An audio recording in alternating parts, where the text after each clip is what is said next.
अस्सलाम वालेकुम प्यारे बच्चों, कैसे हैं आप। मैं हूं आपकी मिस इशरत और आज मैं आपको मज़मून नवीसी में जो हमारा मौजू होगा खेलों की अहमियत मज़मून पढ़ाऊंगी।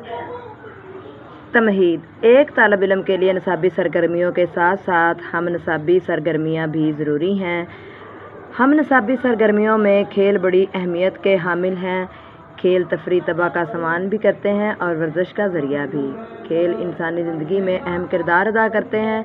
ये हमें वो इक़दार सिखाते हैं जो अमली ज़िंदगी में हमारे काम आती हैं। खेल और नज़्म व ज़ब्त। हर खेल कुछ असूल व ज़वाबित पर मबनी होता है। खेल के दौरान खिलाड़ी इन असूलों पर अमल करता है। इस तरह उसकी शख्सियत में नज़्म व ज़ब्त का पहलू शामिल हो जाता है।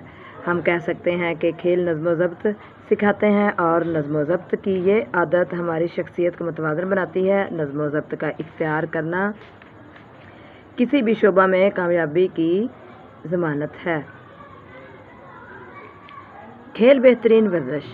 अगरचे खेलों का बुनियादी मकसद तफरी तबाह है, मगर ये बेहतरीन वर्जिश का ज़रिया भी हैं। खेलों के दौरान खिलाड़ी भाग दौड़ करते हैं, उन्हें जिस्मानी ताकत का इस्तेमाल करना पड़ता है। ये बात उन्हें चाको चौबंद बना देती है। इस तरह खेल ना सिर्फ तफरी का ज़रिया है बल्कि जिस्मानी मजबूती और सेहत का वसीला भी बनते हैं। ये आम मुशाहिदा है कि खेलों में हिस्सा लेने वाले नौजवान ज़्यादा सेहतमंद और फ़ाल होते हैं। खेल और दिमागी सेहत। खेल ना सिर्फ जिस्मानी सेहत का ज़रिया है बल्कि ये दिमाग को भी तरोताज़ा और फ़ाल बनाते हैं। मशहूर मक़ूला है कि एक सेहतमंद जिस्म में ही सेहतमंद दिमाग होता है। वो शख्स जो खेलों में हिस्सा लेता है वो मनफी सरगर्मियों से दूर रहता है। उसकी सोच मस्बत होती है। उसमें मेहनत और मशक्क़त की आदत परवान चढ़ती है। इस तरह वो माशरे का एक मुफीद फ़र्द बन जाता है।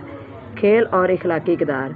खेल के दौरान एक खिलाड़ी मुख्तलिफ इखलाकी किरदार सीखता है, मसलन जद्दोजहद की आदत, हार या जीत को कबूल करना, मिलजुल कर काम करना और सब्र तहम्मुल वगैरह। ये इखलाकी इक़दार किसी भी शख्स को माशरे का एक मुफीद फ़र्द बना देती हैं। हम कह सकते हैं कि खेल एक मतवाज़न शख्सियत तमीर में अहम किरदार अदा करता है। प्यारे बच्चों, मुझे इजाज़त दीजिए। मेरे चैनल को सब्सक्राइब करें, मेरे वीडियोज़ को लाइक करें और शेयर करें। बहुत शुक्रिया। अल्लाह हाफिज़।